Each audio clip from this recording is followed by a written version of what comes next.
Hello and welcome to Tommy Talks TV, the place to be to build great love relationships. I'd like to start by saying a very big thank you. Thank you for all your likes and your shares and your comments on Facebook, on Twitter, on YouTube. I really appreciate you because you're helping us spread the message further, faster. So thank you very much indeed. Now today I'm going to be taking one of your questions and it goes like this. I'm in my early 30s, a master's student finishing in a few months' time. I'm in a relationship with a lady in her late 20s. We started dating almost 3 months ago and things are happening very fast. She's got a job, but I don't have a job, although I do some private work. We've agreed to settle down together and our plans are on, although she wants us to get to know each other better first.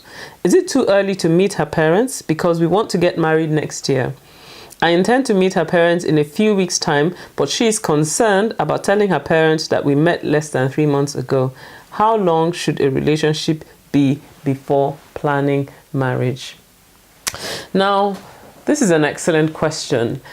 I will start by saying that there is no specific length of time that is ideal for a relationship to be before you start to plan marriage. I mean, there are different schools of thought and people have, all sorts of ideas, and usually there are other factors that you have to consider. For instance, maybe the age of, the people that are involved, their stage in life, and all sorts of other things play into your decision as to how long, to have a courtship relationship before you actually get married. However, I will say that my recommendation is that you should be in a relationship with someone for at least a year before you start to plan marriage, and I'll tell you the reasons why.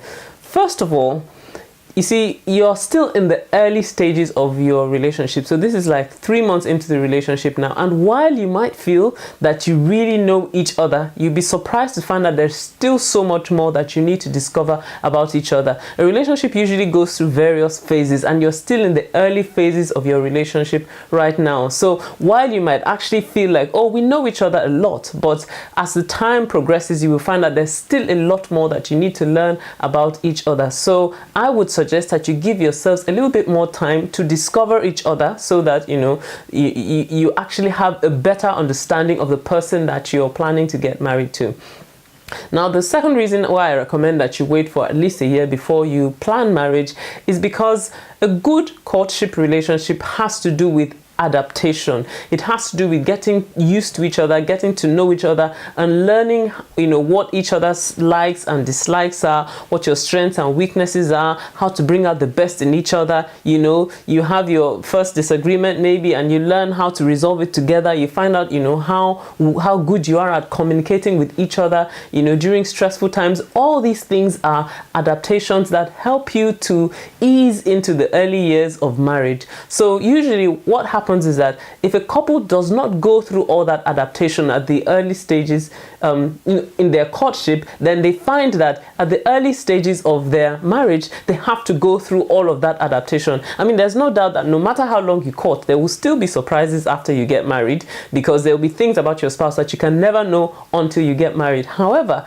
if you go through the whole adaptation process properly and you've learned how to bond, and actually understand each other and how to bring out the best in each other, then it makes the first few years of marriage easier. People who don't do that properly end up having a turbulent first few years before they then ease into marriage. So for that reason, it's worth taking your time so that you actually build a stronger relationship before you commence your wedding plans. And then another reason why I tend to say that it's worth waiting a year is because when it comes to planning, a wedding, there are all sorts of things that are involved. There are family expectations, there are financial pressures, all sorts of things that are added into the mix of the relationship. And if the relationship is still in its early phases and is not strong enough, that may pose a very serious threat to the relationship. But if you've actually had time to develop in the relationship, you're both settled, you're clearly committed, and you're sure of where you stand, then you'll be in a better place to deal with all those pressures.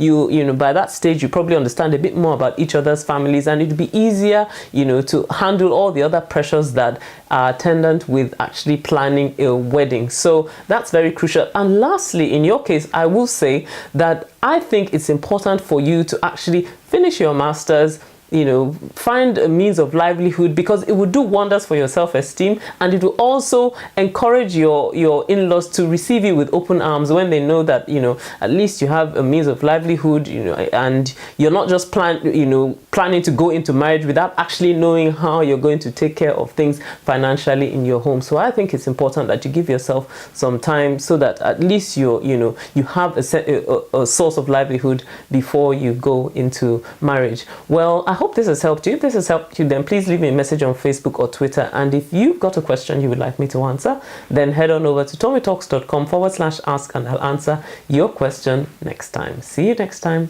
Bye-bye.